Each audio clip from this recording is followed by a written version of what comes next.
Captain Hyun-sik Park stood on the bridge of the UES Dauntless, watching the stars through the main screen. His ship was one of humanity's most powerful warships, built for protection and exploration along the outer edges of human space. The crew had been on patrol for 3 weeks, checking mining colonies and trade routes for any signs of trouble. "Captain," called Commander So-min Lee from her position at the tactical station. Her voice was calm but alert. "I'm picking up something strange on long-range sensors." Hyun-sik walked over to look at her screen. The display showed dozens of energy signatures moving in perfect formation near the new Busan mining colony. The shapes were unlike anything in their computer files. "What are we looking at, Commander?" he asked. So-min touched a few controls and the image became clearer. "Sir, I count 37 vessels. They're big, maybe twice the size of our heavy cruisers. The energy readings are off the charts and their hull design is completely unknown." The bridge crew went quiet. Everyone knew what this meant. After 200 years of space travel, humanity had finally met someone else. "Alert status yellow," Hyun-sik ordered. "Send a message to Earth Command. Tell them we have possible first contact at New Busan. Navigation. Set course for the colony, best speed." The Dauntless turned toward the mining world, its powerful engines pushing the ship faster than most alien vessels could travel. But Hyun-sik wasn't thinking about speed. He was thinking about what they might find when they arrived. 2 hours later, they dropped out of hyperspace near New Busan. The alien fleet was arranged in a perfect circle around the small mining colony. Their ships were beautiful in a cold way, made of what looked like living crystal that caught and reflected starlight. Each vessel was covered in geometric patterns that seemed to shift and change as they watched. "Incoming. Transmission," reported communications officer Dalho Kim. "It's coming from the largest ship in their formation. Put it on screen," Hyun-sik said. The main display changed to show a tall, thin alien with pale blue skin and 4 arms. Its face was narrow with large, dark eyes that seemed to look right through the camera. When it spoke, the translation computer turned its words into perfect English. "Primitive vessel, you will identify yourself immediately. I am Admiral Rythun of the Veltar Confederation. By order of the Galactic Council, this system is now under our protection. You will power down your weapons and prepare to be boarded." The bridge crew looked at their captain. Hyun-sik studied the alien's face for a moment, then nodded to Dalho. "Open a channel," he said. The communication link activated, and Hyun-sik stepped forward so the alien could see him clearly. "Admiral Rythun, I am Captain Hyun-sik Park of the United Earth ship Dauntless. This is human space, specifically the territory of the Earth Colonial Union. State your business here, or withdraw from our system." The alien's 4 eyes widened slightly. Behind Admiral Rythun, other aliens could be seen moving around what looked like a command center. They seemed surprised by the human response. "Human." Admiral Rythun said the word like he was tasting something strange. "You are the species that has been detected using hyperspace travel without permission. Such technology is restricted to members of the Galactic Council. We didn't know we needed permission to travel between our own worlds," Hyun-sik replied. His voice stayed calm and professional. "As I said, this is human space. You're welcome to visit peacefully, but you don't have authority here." Admiral Rythun's thin face showed what might have been anger. "Impossible. No species speaks to the Veltar Confederation in such a manner. We have ruled this galaxy for 12,000 years. "Well, Admiral, you've never met humans before," Hyun-sik said with a slight smile. "We tend to be different." The communication went silent for several minutes. On the tactical display, So-min watched the alien ships carefully. Their energy readings were steady, but she could see weapon systems charging. "Captain," she said quietly, "they're powering up what look like offensive systems." Hyun-sik nodded but kept his eyes on the main screen. When Admiral Rythun appeared again, his expression was colder. "Captain Park, you will accept the terms I'm about to offer or face the consequences. The Veltar Confederation will grant your species protection status within the Galactic Council. In exchange, you will provide us with mining rights to 75% of your worlds and submit to our guidance in all matters of galactic importance." "And if we refuse?" Hyun-sik asked. "Then we will demonstrate why no species has ever refused the Confederation," Admiral Rythun replied. Hyun-sik looked around his bridge. His crew was ready, waiting for his orders. These people had volunteered to explore the unknown and protect human colonies. They hadn't come here to surrender to the first aliens they met. Admiral, I need to discuss this with my government, Hyun-sik said. Give us 1 hour to consider your offer. You have 30 minutes, Admiral Raython said, and cut the communication. Hyun-sik turned to his crew.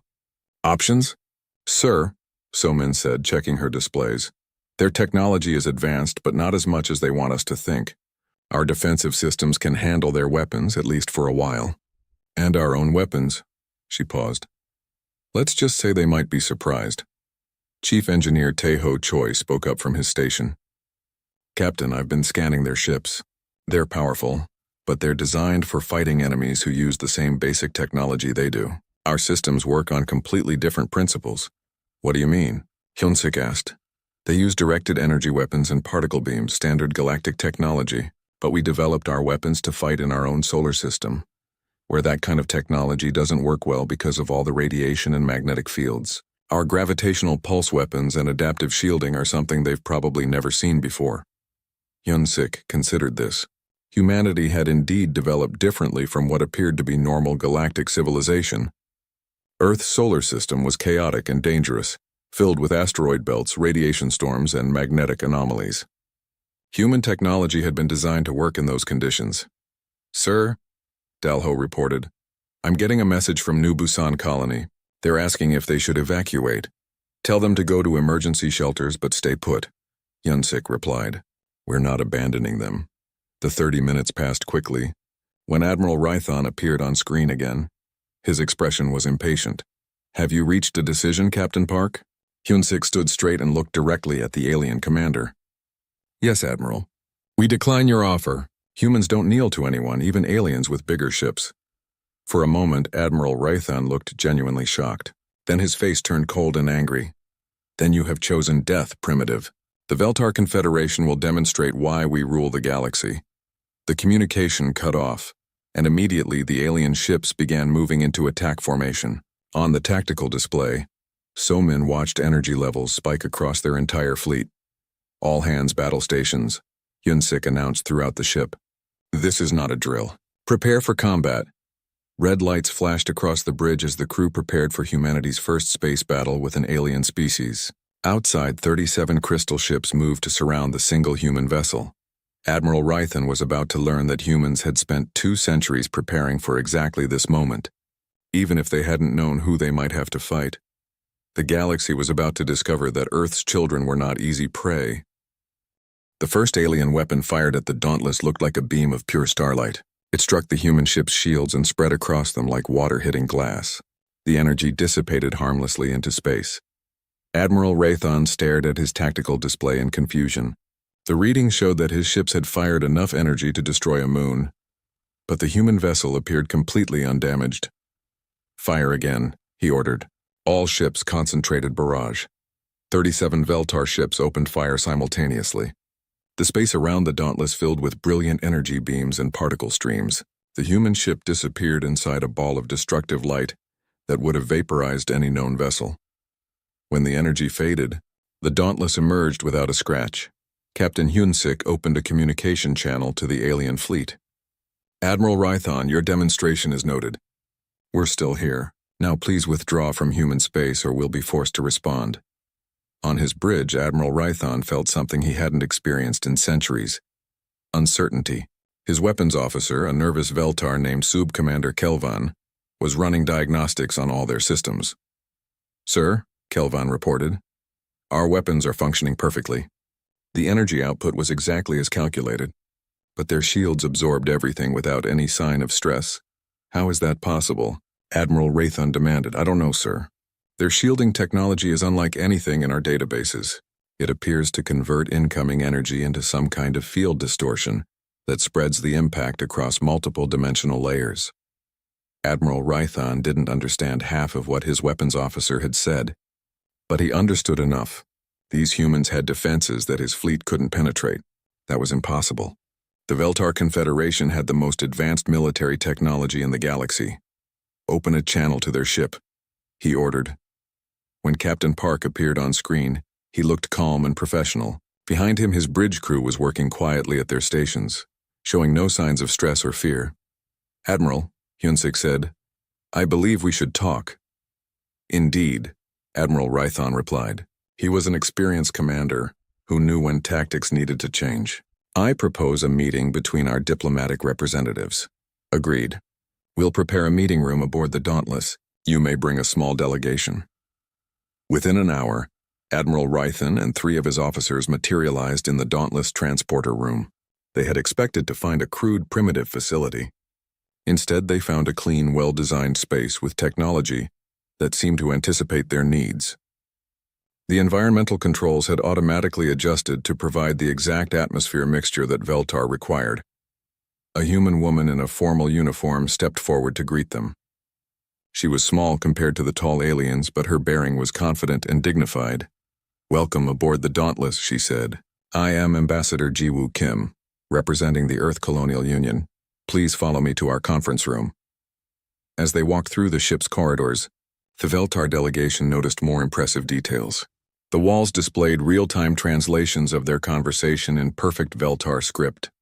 The lighting adjusted automatically to frequencies that were easier on their large eyes. Even the floor coverings seemed designed to accommodate their different walking style. "How did you know about our environmental needs?" Admiral Rythan asked. "We learned what we could from scanning your ships," Ambassador Kim replied. "Our computers analyzed your hull materials, atmospheric emissions, and energy signatures to determine what you might require for comfort." The conference room was equally impressive. The table was set with refreshments that somehow perfectly matched Veltar dietary requirements, despite the fact that no human had ever met their species before. "Please be seated," Ambassador Kim said. "Would you like to begin with formal introductions, or shall we discuss the situation directly?" Admiral Rythan found himself slightly off balance. In 12,000 years of Veltar expansion, first contact always followed the same pattern. Primitive species either attacked helplessly or immediately surrendered. None had ever invited the Confederation to a diplomatic meeting with refreshments.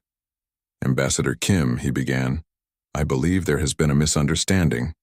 The Veltar Confederation is offering your species a great honor. Membership in the Galactic Council as a protected servant race is not something we grant lightly." "I appreciate that, Admiral," Jiwoo replied, "but I think you may have misunderstood us as well. Humans don't seek protection from other species. We prefer partnerships between equals." Sub-Commander Kelvan, who served as the delegation's diplomatic advisor, leaned forward. "Ambassador, you must understand. The galaxy operates under certain established principles. Stronger species guide weaker ones. It has been this way for millennia." "That may be how things work elsewhere," Jiwoo said calmly. "But humanity has different principles. We believe in mutual respect and cooperation. We're willing to trade knowledge, share resources, and work together on common goals. But we won't accept a subordinate position." Admiral Rythan felt his frustration growing. "You have one ship. We have thousands. You have a few dozen worlds. We control hundreds of systems. What makes you think you can negotiate as equals?" "Because equality isn't about how many ships you have, Admiral," Jiwoo replied. "It's about respecting each other's right to exist and make their own choices. Your fleet couldn't damage our ship despite overwhelming firepower. That suggests our technology is more advanced than you expected. But even if we were weaker, we would still deserve to be treated with dignity." The human ambassador reached into her briefcase and pulled out a data tablet. "I'd like to present a counter-proposal to your offer." She slid the tablet across the table. Admiral Rythan picked it up and began reading. His expression changed from annoyance to surprise to something approaching shock. "This is impossible," he said. "What does it say?" Sub-Commander Kelvan asked. "They're offering us a mutual defense pact," Admiral Rythan said slowly. "Trade agreements for rare minerals and technological exchange. Joint research projects. And they want to establish formal diplomatic relations with all major galactic powers." "Yes," Jiwoo confirmed. "We're interested in learning about galactic civilization.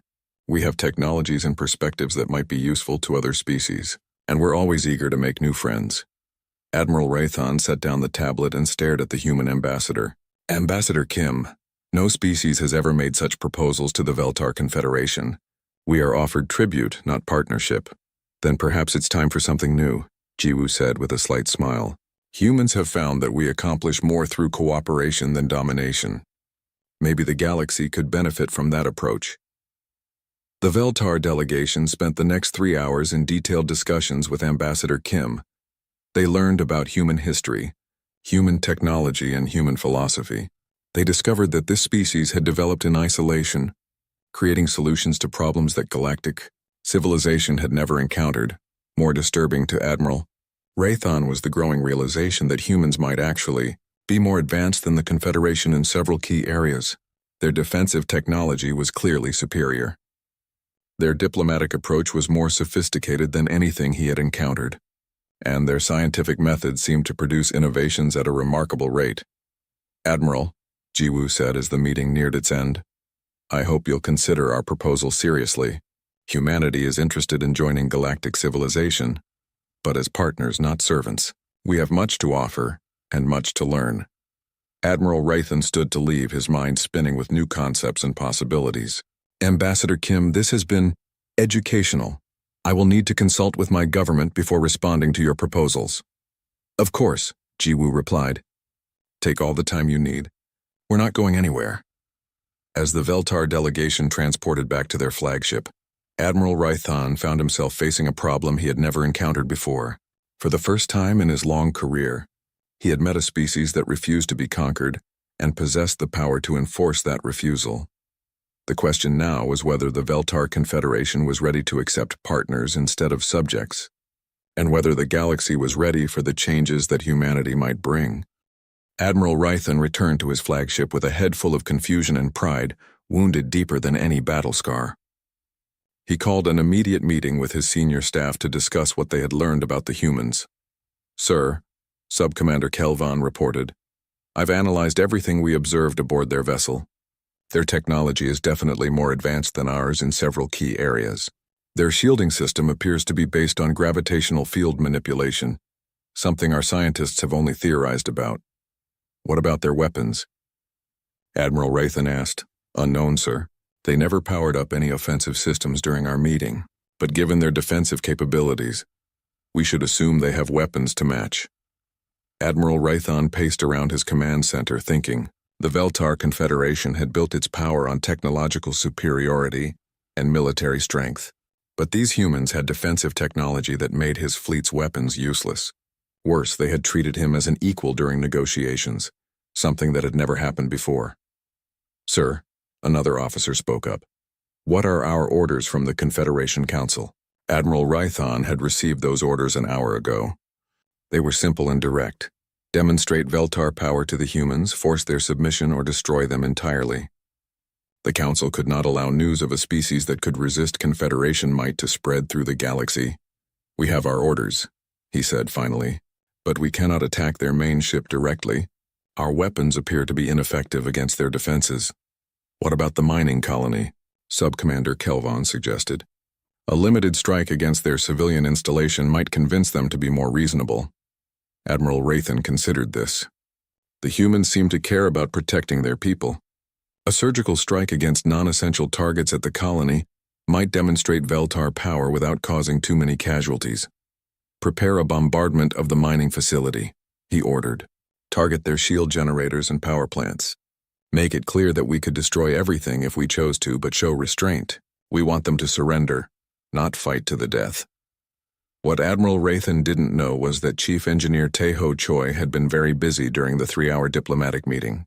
While Ambassador Kim talked with the aliens, Taeho had quietly upgraded the New Busan colony's defensive systems using technologies reverse engineered. From scanning the Veltar ships, Taeho was a brilliant engineer who had spent his career solving impossible problems with limited resources. He had learned everything he could about Veltar technology from their energy signatures and hull scans. Then he had applied human engineering principles to create countermeasures. "Captain," Taeho reported to Hyunsik over the communication link, "I've finished installing the new defensive grid around New Busan. Their weapons shouldn't be able to touch the colony now." "Are you certain?" Hyunsik asked. "As certain as I can be without testing it," Taeho replied. "But sir, I think they're about to give us that test." On the tactical display, Somin watched the Veltar fleet moving into bombardment formation. "Captain, they're targeting the colony." "Energy weapons charging." Hyunsik opened a channel to Admiral Raython.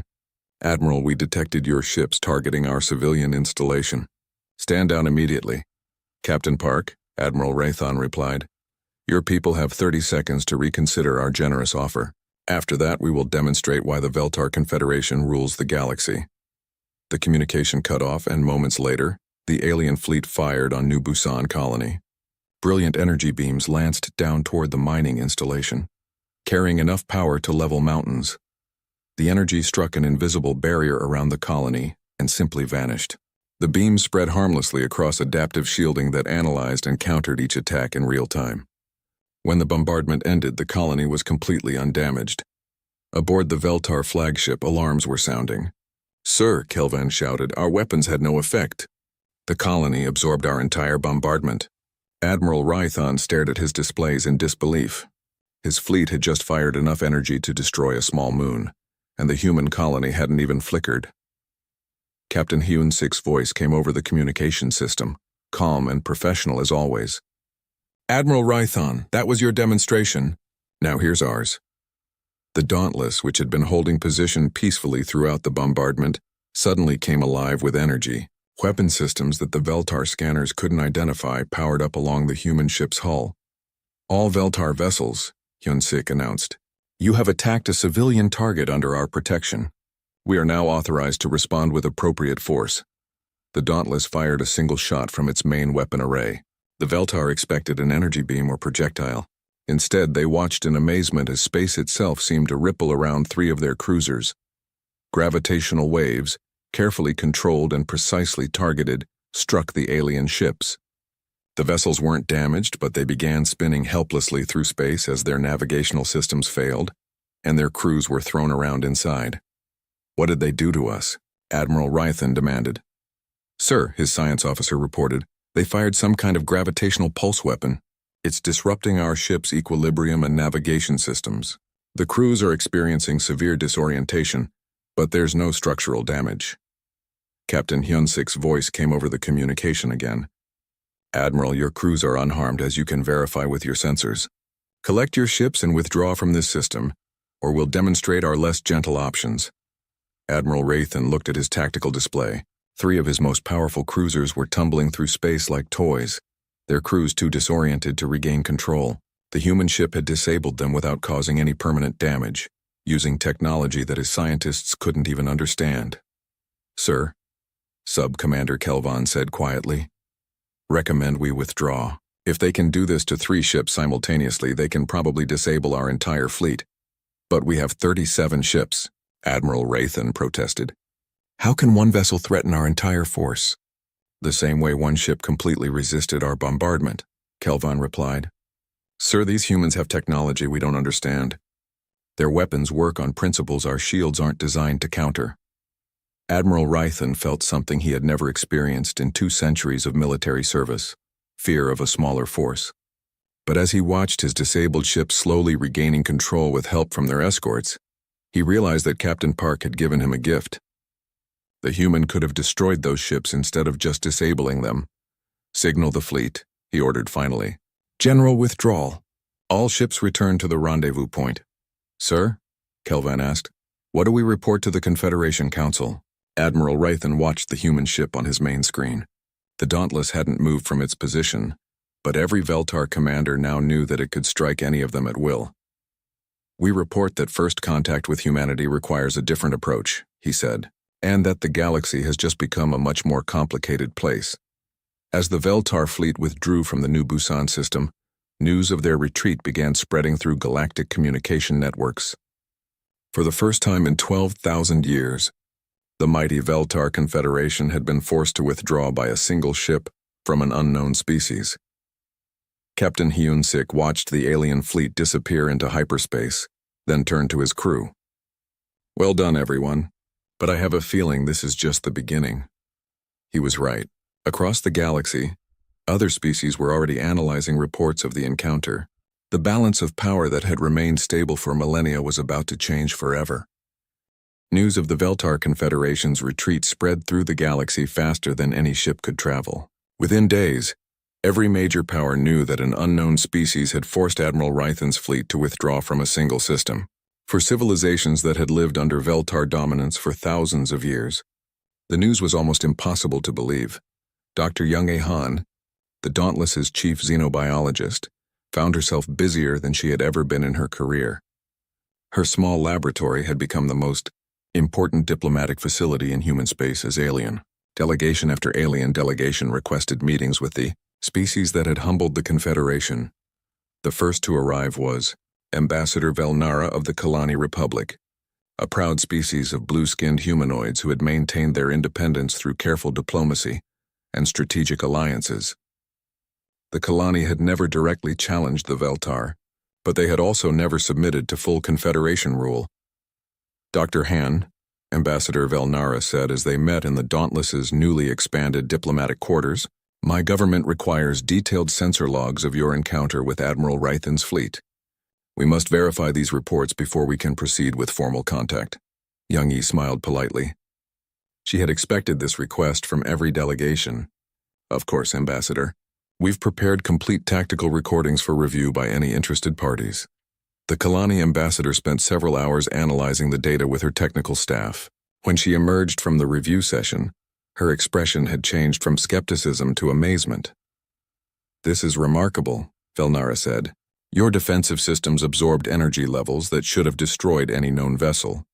And your weapons technology, we've never seen anything like gravitational pulse weapons. We developed our technology under unique circumstances," Young-A explained. "Our home system is very chaotic, with radiation storms, asteroid fields, and magnetic anomalies. Standard galactic technology doesn't work well in those conditions, so we had to find different solutions." "Different indeed," Velnara agreed. "Dr. Han, the Kalani Republic would be very interested in establishing formal diplomatic relations with humanity. We believe our peoples could benefit from technological and cultural exchange." The second major delegation came from an even more significant source. The Etherian Collective, an ancient civilization that had ruled much of the galaxy before the Veltar rise to power, had remained in isolation for over 1,000 years. Their representative was a tall, ethereal being named Consciousness of Stars, who communicated through complex telepathic harmonics that required special translation equipment. Young species of Earth, the Etherians' translated thoughts appeared on Dr. Han's screen. "The collective observes with great interest your introduction to galactic affairs. We have watched the Veltar expansion with concern. Your resistance to their dominance suggests new possibilities. We're honored by your contact," Young-A replied through the translation system. "Humanity is eager to learn about galactic civilization and find our place within it. Your place may be more significant than you realize," Consciousness of Stars responded. "The collective has maintained detailed records of galactic development for 50,000 years. In all that time, we have never encountered a species with your particular combination of technological innovation and diplomatic philosophy." The meetings continued for weeks. Species that Young-E had never heard of sent representatives to the Dauntless. Some came openly, others sent disguised scouts or unofficial ambassadors. All wanted to understand how humanity had developed such advanced technology in isolation. Captain Minho Song of the science vessel Newton provided some of the most impressive demonstrations. When the Etherian Collective presented him with a hyperspace navigation problem that had stumped their best scientists for centuries, Minho solved it in 3 hours using human mathematical models and intuitive reasoning. The solution was actually quite simple, he explained to the assembled alien scientists. "You were trying to calculate precise trajectories through hyperspace using fixed mathematical principles. But hyperspace is chaotic and constantly changing. Our approach is to use adaptive algorithms that respond to conditions in real time." The Etherian scientist Wisdom of Depths was fascinated. "Your species appears to excel at finding practical solutions to theoretical problems. This suggests a unique cognitive approach to scientific challenges." "We've had to be creative," Minho replied. "Our solar system taught us that the universe doesn't follow neat, predictable rules. Everything is connected. Everything affects everything else. And the best solutions are usually the ones that can adapt to changing conditions." These demonstrations of human ingenuity had a profound effect on the galactic community. Species that had accepted Veltar superiority for millennia began to question whether there might be better ways to solve their own problems. The Zephyrian Trade Union, a coalition of merchant species, was particularly interested in human manufacturing techniques. Their representative, Trademaster Kilvar, was amazed by the efficiency of human industrial processes. Your automated systems achieve 97% efficiency rates, Kilvar observed during a tour of the Dauntless's engineering sections. Our best facilities manage only 73% efficiency. How is this possible? Chief Engineer Tae-ho Choi, who had become something of a celebrity among alien technical specialists, explained the principles behind human automation. We design our systems to be self-correcting and adaptive, he said. Instead of trying to control every variable, we build machines that can respond to unexpected conditions and optimize their own performance. It's like the difference between a rigid plan and an intelligent conversation. The most significant contact came from an unexpected source. The hegemony of free worlds, a loose alliance of species that had successfully resisted Veltar expansion through guerrilla tactics and hidden bases, sent a secret delegation led by Commander Zephnos of the Drakmari warrior poets. Humans of Earth, Zephnos declared in the formal style of his people, the free worlds have fought the Confederation for 800 years. We have lost countless lives and worlds in our struggle for independence, yet you faced their fleet with a single ship and sent them away unharmed. We must understand your methods. Young-A found the Drakmari commander's intensity both impressive and slightly overwhelming. His species were known throughout the galaxy as fierce warriors who preferred death to surrender. Commander, our approach was based on demonstrating strength while avoiding unnecessary destruction, she explained. We wanted to show that we couldn't be easily defeated, but we didn't want to start a war. This concept of strength through restraint is foreign to us, Zephnos admitted. But the results speak clearly. Perhaps the free worlds have been thinking about resistance in the wrong way. As word of these meetings spread, the galactic political situation began shifting in ways that no one had anticipated. Species that had been enemies for centuries started communicating with each other through human intermediaries. The Kalani Republic and the Zephyrian Trade Union began discussing a formal alliance for the first time in their histories. Even more significant were the changes within the Veltar Confederation itself. Admiral Rython's report to the Confederation Council had created a crisis of confidence among Veltar leadership. For the first time in 12,000 years, they faced a species that could resist their power and offer other civilizations an alternative to Confederation dominance. Dr. Han received a private communication from Sub-Commander Kelvin, Admiral Rython's science officer, requesting an unofficial meeting. When they met in secret aboard a neutral space station, the Veltar officer's first words surprised her. Dr. Han, there are many within the Confederation who believe that our encounter with humanity represents an opportunity rather than a threat. We have maintained galactic order through force for millennia, but perhaps it is time to consider other approaches. What are you suggesting, Sub-Commander? Hyung-hee asked. That the Veltar Confederation might be willing to discuss a new relationship with other galactic powers, Kelvin replied. One based on cooperation rather than domination. But we would need guarantees that such changes would not lead to chaos and civil war. Young-A realized that she was witnessing the beginning of something unprecedented in galactic history. Humanity's simple refusal to be intimidated had created a crack in the foundation of the established order. Now that crack was spreading throughout the galaxy.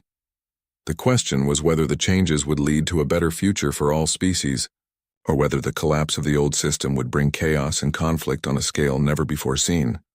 Either way, the galaxy would never be the same. 6 months after the first contact at New Busan, the Galactic Council convened its first emergency session in 3,000 years.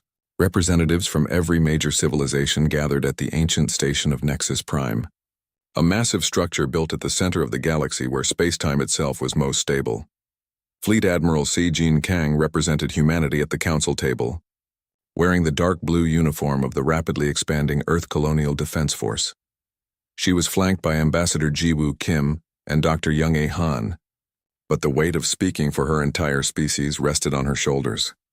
The council chamber was a marvel of engineering, a sphere nearly a kilometer in diameter where delegates from hundreds of species could meet in perfect environmental conditions. Gravity fields, atmospheric zones, and radiation shielding were precisely controlled to accommodate every form of life in the galaxy. Admiral Rython sat with the Veltar delegation, his expression carefully neutral. The past 6 months had been difficult for the Confederation as species, after species had begun questioning their authority and demanding renegotiation of old treaties. Council Speaker Mordain, an ancient Etherian who had witnessed the rise and fall of civilizations for over 10,000 years, called the session to order. Representatives of the galaxy, Mordane's telepathic voice reached every delegate. We gather to address the unprecedented situation created by humanity's arrival in galactic affairs. The established order that has maintained peace for 12 millennia faces its greatest challenge. Fleet Admiral Kang rose when called upon to address the assembly. She looked out at hundreds of alien faces representing billions of sentient beings and felt the enormous responsibility of the moment. Honored delegates, she began. Humanity did not come to the stars seeking to disrupt your civilization. We came seeking knowledge, friendship, and our place among the community of intelligent species. We have found all three, but perhaps not in the way any of us expected. Murmurs of conversation rippled through the chamber. Many delegates were still trying to understand how a single species could have changed so much in such a short time. The galaxy faces challenges that no single species can solve alone, Kang continued. For decades, the Outer Rim has been consumed by the Devourer swarm, an artificial intelligence that converts matter into more copies of itself. Dozens of worlds have been lost. Millions of beings have died or fled, and the threat continues to grow. She activated a holographic display showing the galaxy's outer edge. Red zones marked areas where the swarm had completely consumed entire star systems, leaving behind only empty space and mechanical constructs. Every species represented here has lost something to the Devourers, Kang said. Worlds, ships, people. The traditional approach has been defensive. Evacuate threatened areas, establish containment zones, hope the swarm expands slowly enough that future generations can find a solution. Admiral Rython shifted uncomfortably in his seat. The Veltar Confederation had lost 17 colonial worlds to the swarm over the past century. Despite having the galaxy's most powerful military, humanity proposes a different approach, Kang announced. Not defense, but offense. Not containment, but elimination. We have studied your records of swarm encounters, analyzed their technology, and developed a strategy to strike at the source. The chamber erupted in shocked conversation. Ambassador Theclon of the Vegan Stellar Republic stood to speak. Admiral Kang, the Devourers have consumed everything sent against them for 50 years. They convert our own weapons into more of themselves. How can any offensive action succeed? Because we're not planning to fight them the way you've been fighting them, Kang replied. The swarm adapts to conventional weapons and energy sources, but our technology works on different principles. Gravitational weapons can't be absorbed and converted. Adaptive shielding can't be duplicated by machines that don't understand the underlying physics. She activated another display, showing tactical simulations developed by human strategists, working with alien technical specialists. More importantly, we've identified the swarm's central weakness. It's an artificial intelligence, which means it has a core processing center somewhere in the infected zones. If we can locate and destroy that center, the entire swarm network will collapse. Speaker Mordain leaned forward with interest. And you believe such a mission is possible? Not alone, Kang admitted. Humanity has advanced technology, but we're still a young species with limited resources. This mission would require the combined efforts of every major galactic power, Veltar fleet strength, Kalani navigation expertise, Etherian scientific knowledge, Zephyrian logistics, and Drakmari warrior skills. The implications of her proposal slowly sank in among the delegates. Success would require unprecedented cooperation between species that had been enemies for centuries. Admiral Rython stood to speak. Admiral Kang, the Veltar Confederation has resources that could support such a mission, but coordination between our fleets would require new arrangements. He paused, choosing his words carefully. The Confederation acknowledges that our traditional methods of galactic governance may no longer be adequate for the challenges we face. We are willing to consider new forms of cooperation. It was the closest thing to an admission of changed circumstances that anyone expected from the proud Veltar. Ambassador Velnara of the Kalani Republic immediately stood to respond. The Kalani Republic has long advocated for more cooperative galactic governance, she said. We welcome the Confederation's willingness to explore new approaches. Over the following days, the emergency session transformed into something unprecedented. A constitutional convention for galactic civilization. Species that had been locked in rigid hierarchies for millennia began negotiating new relationships based on mutual respect and shared interests. The breakthrough came when Dr. Young-A, Han presented the technical details of the anti-swarm strategy. Working with scientists from dozens of species, humanity had developed a plan that played to each civilization's strengths while compensating for their weaknesses. The mission requires 3 phases, she explained to the Combined Scientific Committee. Phase 1. A massive fleet engagement to draw the swarm's attention and force it to concentrate its forces. Phase 2. A stealth infiltration to locate the central processing core. Phase 3. A coordinated strike using weapons the swarm can't adapt to or absorb. Commander Zephnos of the Drakmari spoke for many when he said, "This plan requires each of us to trust species we have considered enemies for generations. How do we know such cooperation is possible?" The answer came from an unexpected source.